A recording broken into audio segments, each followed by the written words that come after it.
Hello and welcome to this Q&A from the Fertility Alliance. And today we're joined by one of our ambassadors, Bethan Shoemark-Spear, who's here to tell us a bit about her fertility journey. So Bethan, welcome to the Q&A. Thank you. I wanted to start by asking you, how did your fertility journey start? What were your first steps? Myself and my wife went through treatment together. So, I guess in terms of our first step, it was figuring out what treatment we wanted to do. Obviously, there is sometimes a couple more options for us as female same-sex couples, and I guess the most notable one of those is shared motherhoods.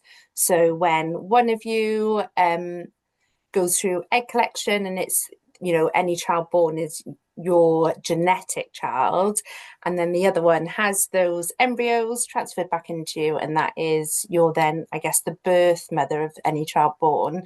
So initially in the early days, that's really what we wanted to do. So we wanted to find a clinic that did that. In Wales, it's not an option to get that on the NHS. That's where we live in South Wales. So we went private. And I think in terms of choosing not just the treatment, but the clinic as well. So costs were important to us. We both work full time. So a clinic that would offer us maybe appointments in the morning before the working day. And also a clinic that we could drive to was really important so that we could then just jump in our cars and go back to our offices after. So yeah, those were the deciding points, I guess, in terms of the treatment we wanted to do. There were more decisions along the way, like choosing our sperm donor and things like that. But at the very beginning, they were the most important decisions for us. So did you ever think about doing IUI, or were you determined from the start that you wanted to go for the IVF option? We wanted to go for the IVF option straight away, and we did go to the IVF option. Um, One thing that I haven't mentioned, but because we wanted to do shared motherhood, we couldn't get that on the NHS, so we had to go private. And, at the time, finances and costs were a bit of a hurdle for us. So we decided that we were going to start our journey doing egg sharing. So that's a scheme where the person going through treatment would donate half their eggs to another couple that needs a donor egg to create their family. And obviously you can't do that with IUI. So yeah, that was our deciding point, I suppose, and why we opted for IVF over that. And what about choosing a donor? How did you go about that?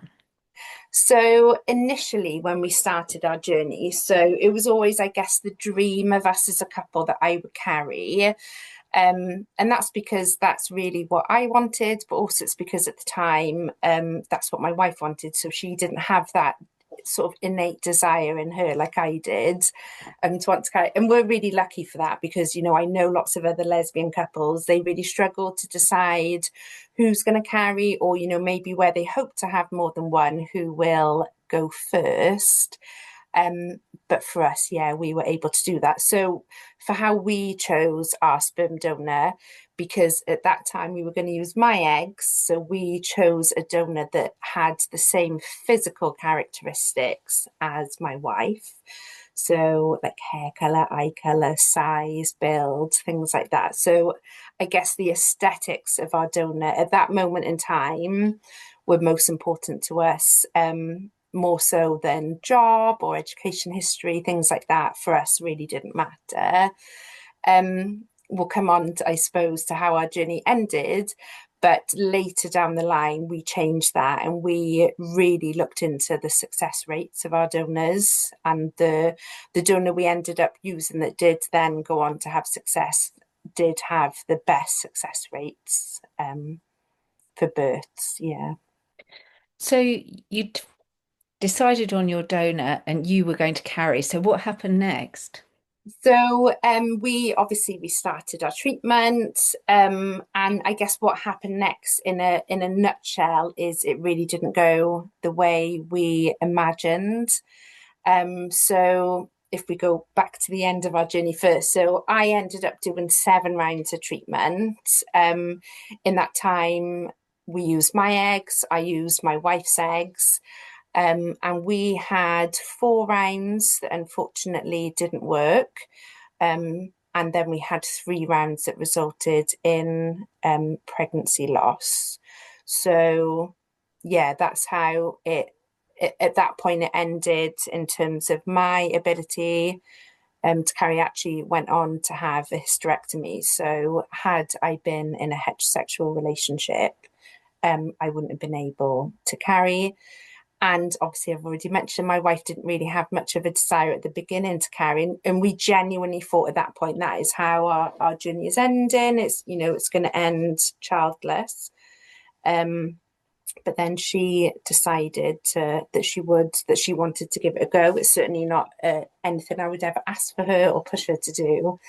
But yeah, she decided, and then she went on to have 2 rounds herself With a successful outcome eventually. with a successful outcome. Yeah, yeah. So on her second, our ninth, we had success that meant the pregnancy progressed, and yeah, we brought our rainbow baby home. That's a lot of treatment and a lot of kind of Mhm. disappointments and, you know, losses Yeah, along the way. So, I mean, how did you both cope with that? it was really hard, really hard.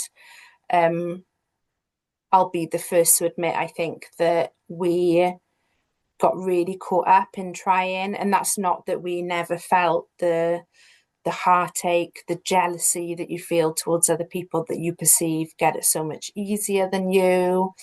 Um, it was it was desperately hard. Um,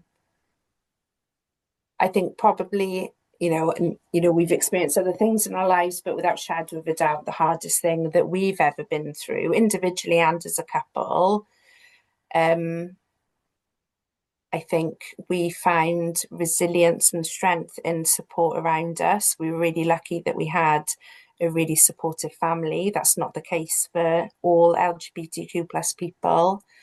And they helped us through. We had support in friends who were going through treatment at the same time. But resoundingly, we found it hard. And I know now on reflection that I probably should have sought help a lot sooner than I actually did. And I think that's because we were just riding that train of what our end goal was and just needing to always try, get back into treatment as soon as we could. And, a lot of that was led by our clinic determining when our bodies had healed and not necessarily us determining actually when have we emotionally healed from that trauma. What do you think are the things that you kind of the key things that you learned from that journey that you wished you'd known at the beginning or that you wished other people knew?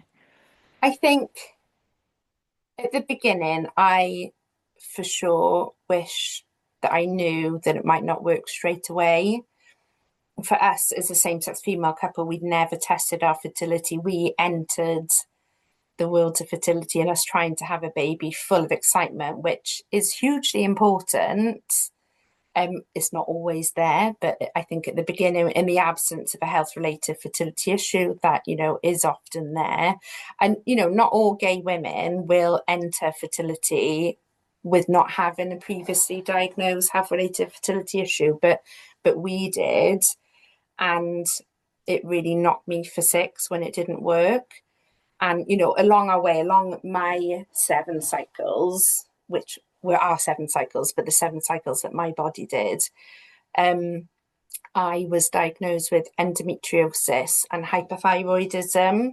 And I think something that maybe frustrates me and that I wish I knew before is that often, not often, sometimes, and my experience was that diagnostic questioning in order to go on a certain pathway that maybe helps diagnose a certain health related fertility issue. So in my case, endometriosis, that the questions I were asked were very much tailored towards somebody that has heterosexual sex. So I didn't answer things correctly. So, apologies, potentially for oversharing, but I'd be asked, do you have pain when having sex? And I'd answer no, because I had listened to my body and I'd learned that penetrative sex hurt me. And that should have been the question that I was asked.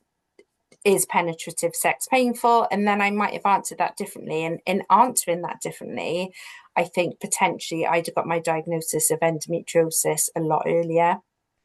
That's a really interesting point, and something that clinics probably ought to consider a bit more is the way that they ask questions differently. And Yeah. that's very important, isn't it? Yeah. And we are all individuals. And I can't speak highly enough about my clinic for always truly treating us as an LGBTQ plus couple. And, I talk about this a lot, but equality isn't sameness, it's oneness.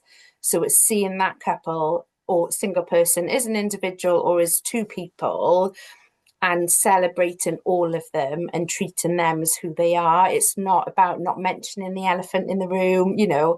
I'm really proud to be like who I am. I wouldn't change who I am for anyone in the world. And I need the people that I'm working with to create what, should be hopefully the best thing. And that's having a family treating us as all of who we are. So letting us know about all our treatment options, whether or not that's IUI, IVF, shared parenthood, all these things, but also talking through maybe the legal paperwork that comes for us as gay people in terms of, using a donor and the legal parenthood aspect. Me and my wife at the beginning of our journey, we weren't married. Obviously, we were going through a UK clinic. So we would both had it, if it was successful, we'd both be both legally parents from the point of conception. But for those people that are doing it outside of a clinic, that's not necessarily the case. So it's really important that those professionals talk us through all those things. But in our losses, they treated us both as equal. They hugged us both, put our hands on both our knees, asked us both how we were as both of us being grieving parents. And sadly for us, the experiences we had maybe in the early pregnancy unit or in other places when we were faced with pregnancy loss, they weren't the same. And we were presumed to be a friend of each other. We were overtly told that one of us was a friend of the other. And and when you're losing something like your child, and then you're being denied your grief because you're being referred to as a friend, it's hard. And the fact that our fertility clinic never did that, they always celebrated all of who we were, was really important and Some, helped.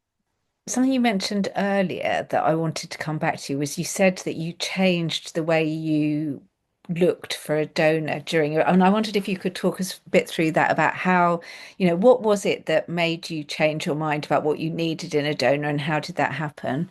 So it was definitely because of our experience of having multiple cycles. So, like I said at the beginning, it was very much around physical characteristics.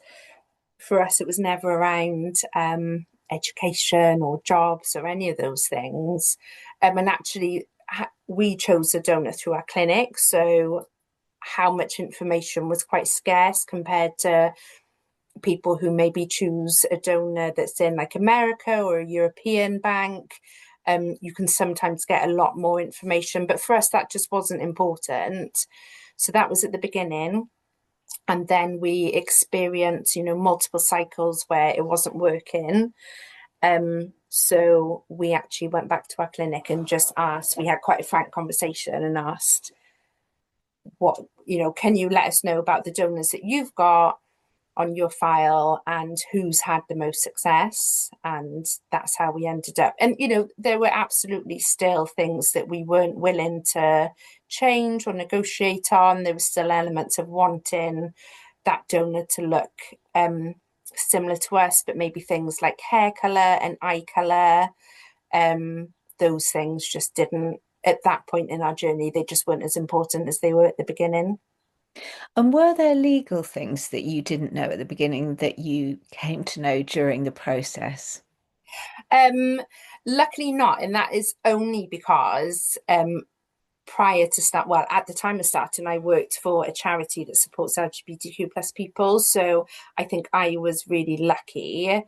But I certainly know through conversations that I've had with people that sometimes they not aware of things. The one thing I think I wish I'd known, which isn't so much of a legal thing, but I can really remember at the beginning of our journey being quite scared about implications counselling.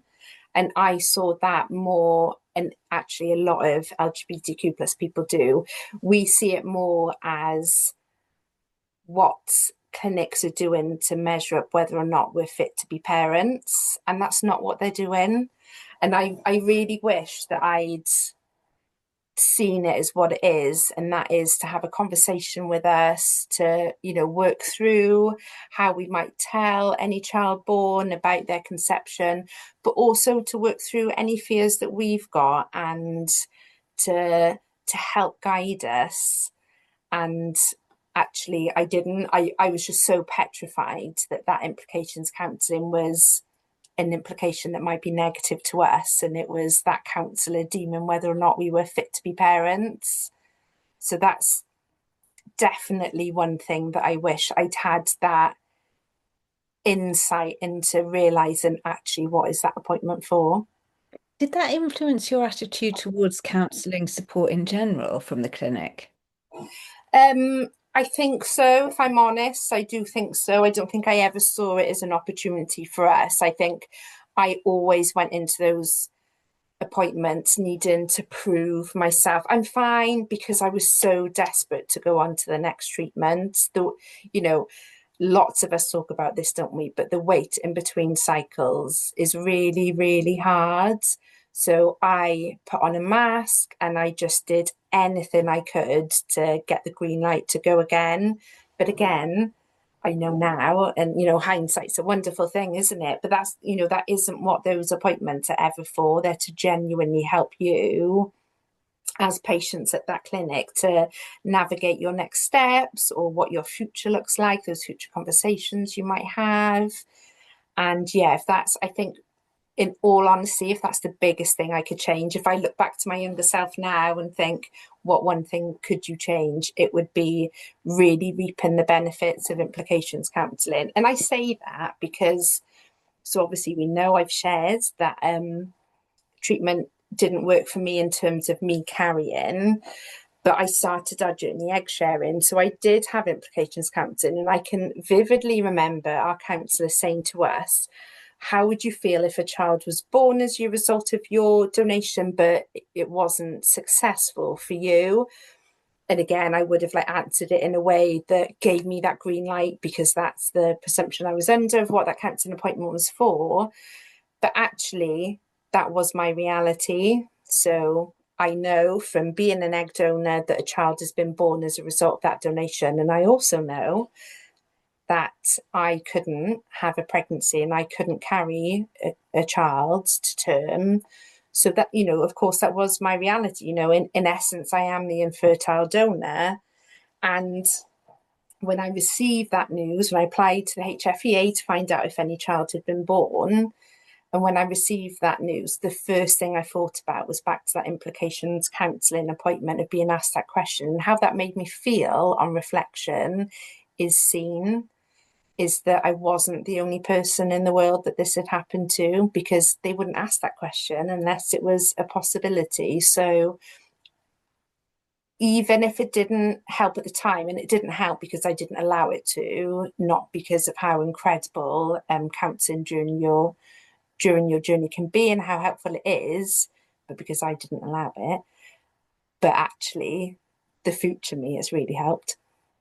That's really interesting. I wanted to ask you about, not you directly about the money. I wanted to talk, I suppose, about the cost of treatment, because I think, going through as much as you did is obviously hugely expensive. And I think for some couples, there is a kind of tendency to think, well, I could just go and find my own donor. And was that ever anything that you thought about when it was getting more and more expensive? So for us, it wasn't. And, I understand my privilege in being able to say that. I know from conversations with people that a lot of people will either start doing it that way and then move into treatment when it's not been successful. And some people actually start having treatment and then move into that because their funds have quite simply run out. I think from talking to lots of people, often it can be that people simply don't know that actually they are entitled to funding, because I think often what gets the sort of domination in the press, if you like, is those stories of where um, ICBs in England predominantly aren't funding same-sex couples. And, for those of us who live in Wales or Scotland or Northern Ireland, actually you can get funding, but unfortunately the press often will pick up on those stories of people in England who sadly can't. Obviously, we think they should, but the reality is there are some people that can't. And that would always also be my advice, is to make sure that you're not going private first of all, and that you have definitely looked in to see what your provision is. And what would you say to people about doing it safely if that's what they wanted to do? If they were doing it at home, it would definitely be to seek advice. So, we know there's lots of organizations. So there's like Natalie Gamble and others. So, speak to these credible organizations that have the knowledge, that have that legal underpinning, that can advise you. There's always going to be those fear stories on the internet, isn't there? And there's always going to also be those really good news stories where it's worked out well. But I think getting that legal advice, even though it comes with a cost, I think it is really important to anyone who, quite understandably, for those that don't get funding, I can understand why some people are forced to do it that way wholeheartedly, but just protect yourselves and protect, if you're in a relationship, protect the other parent as well who you're going through this with, and just get that legal advice for sure. Finally, is there anything you would say to yourself if you were talking to yourself starting out? What would you tell yourself? What would be your kind of top tips?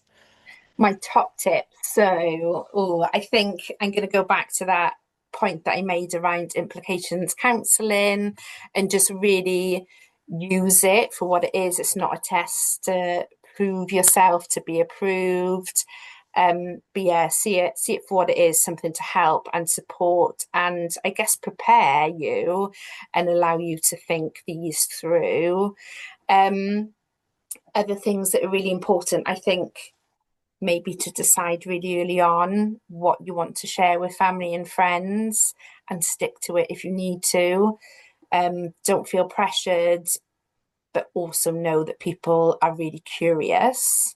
So set your boundaries earlier. And I think, equally, if things change and you decide you do get to a point where you want to share more, do, but only I think if it's right for you, and not out of pressure or being put on the spot. And I think the being put on the spot thing is where it comes into the importance of sort of having that conversation and deciding early on what you, at that moment in time, are willing to share. Um, I'll always advocate finding a support group, because it can be desperately lonely.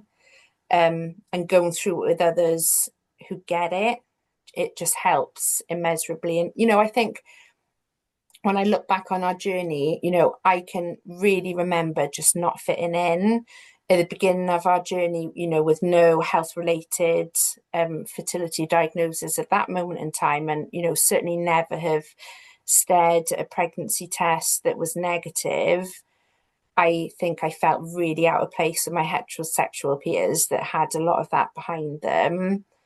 A lot of us feel out of place because maybe we've had to like fight for funding, or just fight to legitimately feel like you belong. But then in the latter stage of my journey, when I very often saw other female same-sex couples overtake me, is how it felt to me, where I'd had years behind me of trying and it not working. And then, I know people who I was on online forums with, as they were back in the day, go on to have their second successful pregnancy before I'd even had one, or not in my case, for my body. Um, so yeah, I think finding a support group where you belong is probably my top tip. But definitely ensuring as well, for our population that your clinic is LGBTQ plus friendly. And not just in June where maybe clinics have changed their logos to a rainbow, but in everything else, in helping you understand your legal parenthood forms, in helping you know all of your treatment options, in understanding and guiding you through choosing your donor. I think in using the correct terms and understanding your experience, especially when it comes to those diagnostic tests that I've mentioned, um, being with you, in sharing your excitement or not belittling any concerns or worries you have, even in the absence of a health related fertility issue, but in treatment not working. And I think really importantly, this is something I hear a lot as well, is a clinic that helps you understand why treatment isn't working, which sometimes they can't always do, but not still understanding and listening to your concerns. And, I think all of us, we can really feel it, can't we? When you feel like you're not being heard, we all take that on board, I think, is something. And I think for those, we all do this to have hoped for success, don't we? So I think